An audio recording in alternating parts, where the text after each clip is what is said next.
वसुदेवसुतं देव कंसचाणूरमर्दनं देवकी परमानन्दं कृष्णं वन्दे जगद्गुरुम्। कृष्णाय वासुदेवाय हरये परमात्मने प्रणतः क्लेशनाशाय गोविंदाय नमो नमः। जय श्री कृष्ण।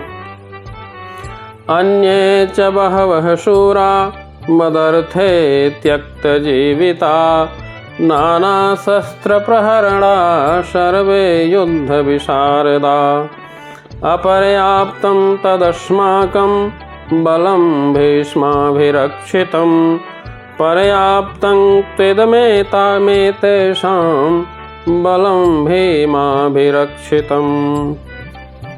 अर्थात ऐसे अन्य अनेक वीर हैं जो मेरे लिए अपना जीवन त्याग करने के लिए उद्यत हैं।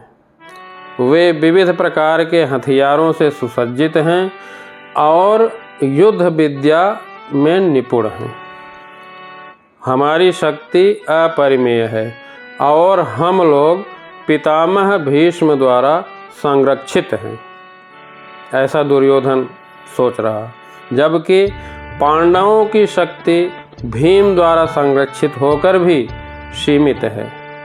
दुर्योधन का कहने का तात्पर्य यह है कि जहाँ तक अन्यों की बात कर रहा है तो अन्यों में जैसे जयद्रथ, कृतवर्मा तथा शल्य हैं और ये सभी लोग दुर्योधन के लिए अपने प्राणों की बाजी लगाने में नहीं चूकते।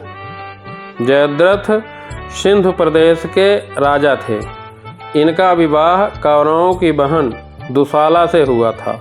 इस कारण ये दुर्योधन के बहनोई भी थे।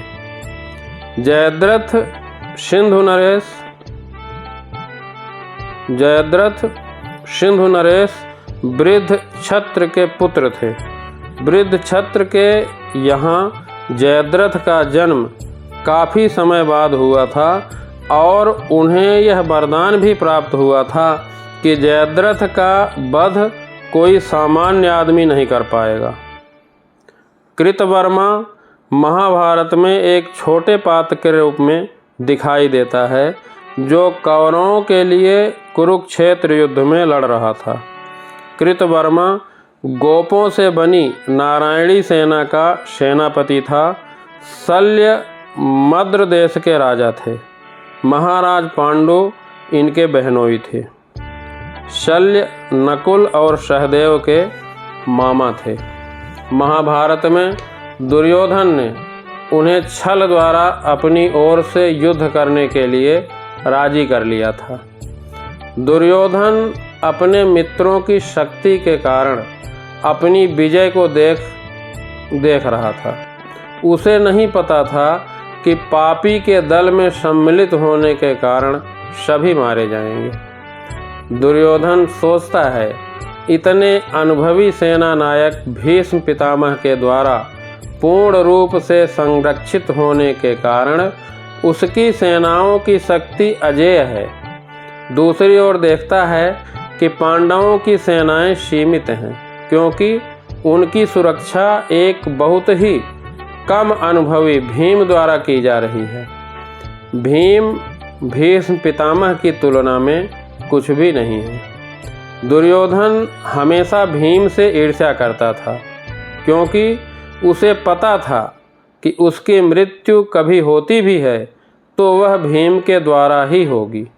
लेकिन साथ ही साथ दुर्योधन को दृढ़ विश्वास भी था कि भीष्म पितामह के रहते हुए उसकी विजय निश्चित है। उसे पता था कि भीष्म पितामह जैसे और कोई सेनापति नहीं हो सकता। उनके उपस्थिति में हमारी सेना विजयी होगी, यह दुर्योधन का दृढ़ निश्चय था। जय श्री कृष्ण।